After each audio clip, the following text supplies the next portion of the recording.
l'enfant illégalement en violant les lois. Toutes les lois sont violées, la Convention internationale des droits de l'enfant est violée complètement. Ils s'en foutent carrément de l'intérêt des enfants. Il y a un grand trafic d'enfants en France par des institutions pédocriminelles. Et la première institution, voilà, tout le monde sait que c'est une grande mafia, c'est l'aide sociale à l'enfance. Donc on n'a pas besoin de cette institution pédocriminelle pour protéger les enfants nécessitant le placement. On doit la supprimer en urgence. Il y a beaucoup d'argent qui est détourné, mais pour détruire les enfants, pour détruire les familles, pour inverser les valeurs françaises, pour détruire la société française. On a vu des terroristes qui ont sorti de l'aide sociale à l'enfance. Actuellement, les journalistes parlent de 15 000 enfants placés à l'ASE qui se prostituent, 11 000 enfants qui disparaissent chaque année en France de la nature, 160 000 enfants violés chaque année et même pas 1% de condamnation contre les pédocriminels. C'est pas moi qui donne ces chiffres, c'est le gouvernement lui-même, parce que la France a été condamnée par l'ONU concernant les traitements des affaires de viol sur mineurs. Donc 94% des plaintes des viols sur mineurs sont classées automatiquement par les procureurs. Donc nous, les parents victimes de ces institutions pédocriminelles et des juges corrompus qui s'en foutent carrément de l'intérêt de l'enfant. On manifeste régulièrement pour réclamer nos enfants, pour arrêter ce trafic d'enfants, pour justement prendre en charge les enfants nécessitant le placement et on parle de la protection de l'enfance. Moi, j'ai parlé avec des cadres, disons, de l'aide sociale à l'enfance qui me disent « Oui, madame, c'est vrai, vous avez raison, il y a des dysfonctionnements à l'ASE. C'est vrai, il y a des suicides, des enfants qui se suicident. C'est vrai, il y a des enfants eux-mêmes qui dénoncent des enfants qui meurent à l'aide sociale à l'enfance dans les foyers. C'est vrai, il y a des enfants qui se prostituent. C'est vrai qu'à 18 ans, les enfants sont jetés dehors, qui finissent sans abri. Donc voilà, ce ne sont pas des dysfonctionnements, ce sont des crimes sur les enfants, sans parler des familles et des parents qui se suicident. Je suis passé devant chez toi tout à l'heure, mais je t'ai pas vu, alors je suis passé. À cause de cette torture de l'aide sociale à l'enfance, nous sommes des survivants et des survivantes de cette torture de l'aide sociale à l'enfance. Il faut le vivre pour comprendre. Moi, avant de vivre ça, je ne savais pas que ça existe en France. Il y a une grande loi du silence qui s'est installée concernant la pédocriminalité en France. Vous voyez, ce que nous fait Laurent Nunez est une preuve de répression, de l'oppression quand on parle de pédocriminalité. Moi, dès que je déclare une manifestation partout en France, ils m'interdisent totalement de manifester. Il y a des personnes qui ont pris le relais, qui ont déclaré des manifestations pour nous. On a réussi à faire quelques manifestations parce qu'on n'a pas fait de communication sur les réseaux sociaux. Ils ne savaient pas que c'était nous. Donc maintenant, ils le savent. Ils connaissent chaque membre de notre collectif. Ils nous interdisent totalement. C'est illégal, c'est hors la loi. Et c'est une atteinte grave à la nation française. On parle de la liberté d'expression, on parle de dénonciation de crimes, on dénonce, c'est notre devoir autant que citoyens. Je suis passé, mais comme je n'étais pas sûr qu'il était là, nous sommes au courant de crimes graves sur les enfants en France. Nous sommes au courant d'un grand trafic d'enfants en France. Nous sommes au courant d'une grande complicité des grandes autorités françaises de ce trafic d'enfants. Donc on fait notre devoir de dénoncer pour que ça s'arrête. On garde encore l'espoir sur certains policiers ou certains juges, mais sincèrement, moi, je n'ai pas trouvé, à part Martine Bouillon, elle a déclaré le charnier d'enfants en France, ça lui a coûté sa carrière. Je suis en contact régulièrement avec elle. Moi, c'est la seule juge intègre que j'ai trouvée en France, mais voilà, elle n'est pas juge. Voilà. Parce qu'elle dénonce la pédocriminalité, elle dénonce la complicité des juges et de la justice française dans ces sacrifices d'enfants. Mais ce qui se passe aux enfants est horrible. On ne peut pas accepter ça. On ne peut pas, autant qu'être humain, on ne peut pas. On parle de 400 000 enfants qui risquent d'être sacrifiés, de 400 000 enfants qui risquent de finir délinquants, tueurs à gages, terroristes, etc. Imaginez, même si vous n'avez pas d'enfants, vous allez avoir des terroristes. Même si vous n'avez pas d'enfants, vous allez avoir des délinquants dans la rue. Donc moi j'ai fait 2 mois de prison ferme pour avoir démasqué une juge au tribunal de Bobigny. C'est illégal. Ils n'ont pas le droit de rendre des jugements au nom du peuple.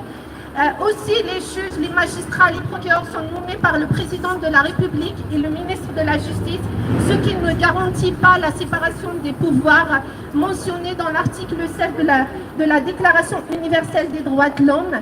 Donc, il n'y a pas d'impartialité, il n'y a pas de justice, il n'y a pas de constitution, tout est illégal. C'est pour ça qu'ils se permettent de faire ce qu'ils veulent. Donc, nous, on a recusé, il y a plusieurs parents de notre collectif qui ont recusé des juges. Logiquement, ils n'ont pas le droit de rendre des jugements, mais ils continuent à faire ce qu'ils veulent. Ils continuent à s'acharner contre nous. Je sais que, voilà, je sais que je prends beaucoup de risques, mais je parle des enfants. Moi, je ne peux pas tout de suite, faire. alors, Jean-Régis.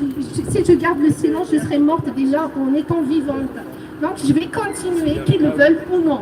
Je vais continuer à dénoncer ces crimes graves sur les enfants, ces atrocités, ces génocides d'enfants en France pour que ça s'arrête.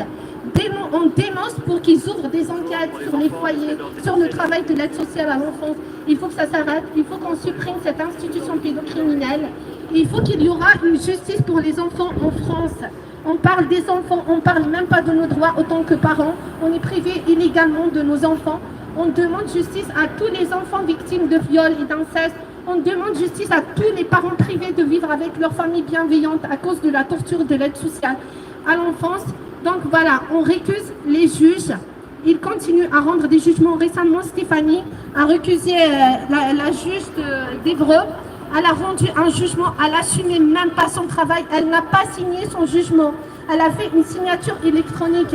Donc le jugement a été rendu par un robot. Vous comprenez? Pour qu'elle, voilà, parce qu'elle sait qu'on va y aller plus loin, qu'on ne va pas leur laisser nos enfants. On parle de nos enfants, de tous les enfants des innocents qui ont besoin de nous tous, autant qu'adultes, pour les sauver. Combien d'enfants qui sont violés en ce moment? Moi, j'ai rencontré en prison une maman qui a frappé le monsieur de la famille d'accueil qui a violé sa fille handicapée. Comme le monsieur, comment il s'appelle? Cotino, c'est exactement pareil. Beaucoup de Pierre Cotino dans les familles d'accueil de l'aide sociale à l'enfance. Voilà, cette maman, elle a frappé parce que la police l'a informée de viol de sa fille. Parce que l'unité judiciaire de l'hôpital a confirmé le viol de ce monsieur sur sa fille. Elle est partie directement frapper ce monsieur, genre c'est une maman, voilà, c'est un monsieur, elle m'a dit costaud, etc. Il a eu 8 jours d'ITT, elle est en prison depuis 8 mois, elle n'est pas encore jugée. Et elle est enceinte. Et imaginez que sa fille n'est pas encore sortie de cette famille d'accueil. Vous imaginez comment je pourrais me taire, moi, qui est au courant que cette fillette est toujours violée tous les jours. Comment? Et torturée.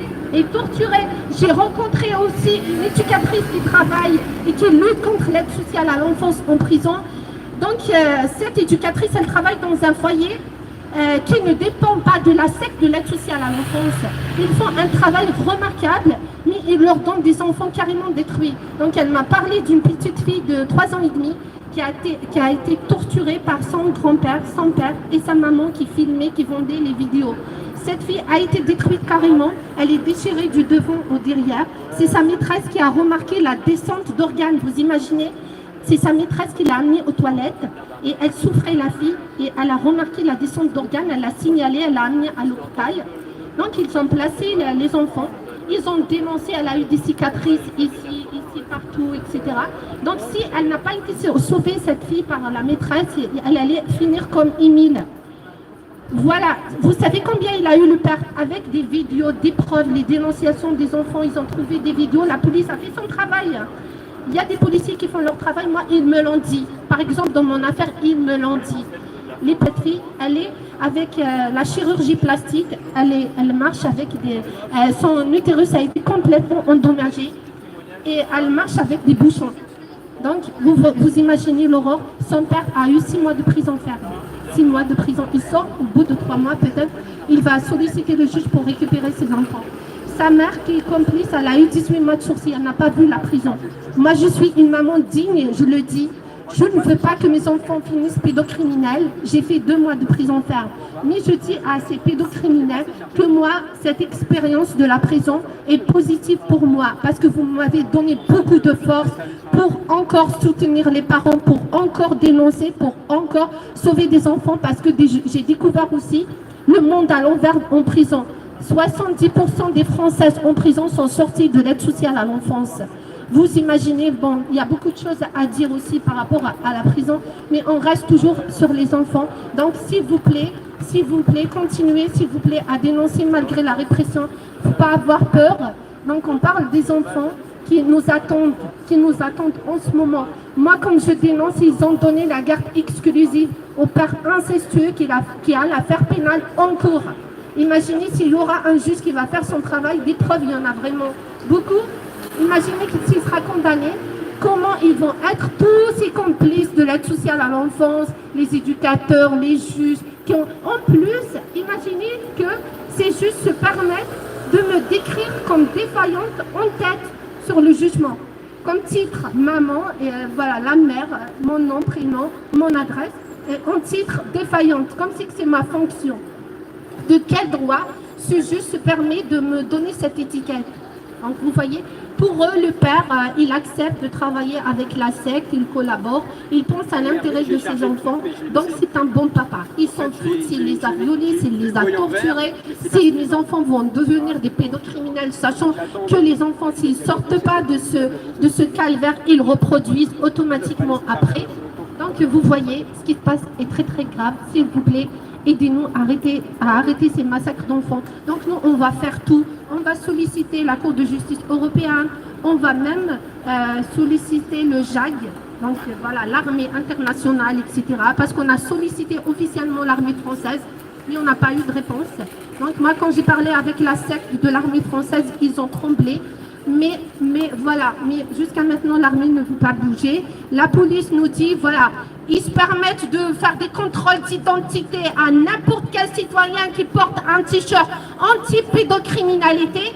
Mais par contre, ils ne peuvent pas dire aux procureurs qui n'ont pas de statut légal, arrêtez les pédocriminels, arrêtez les pédocriminels, sauvez les enfants, arrêtez le trafic d'enfants de la secte de l'aide sociale à l'enfance. C'est Inda qui parle, c'est pas Olivier ni Nadia, c'est Inda et j'assume mes propos. Il y a beaucoup de complices dans le trafic d'enfants en France. Merci.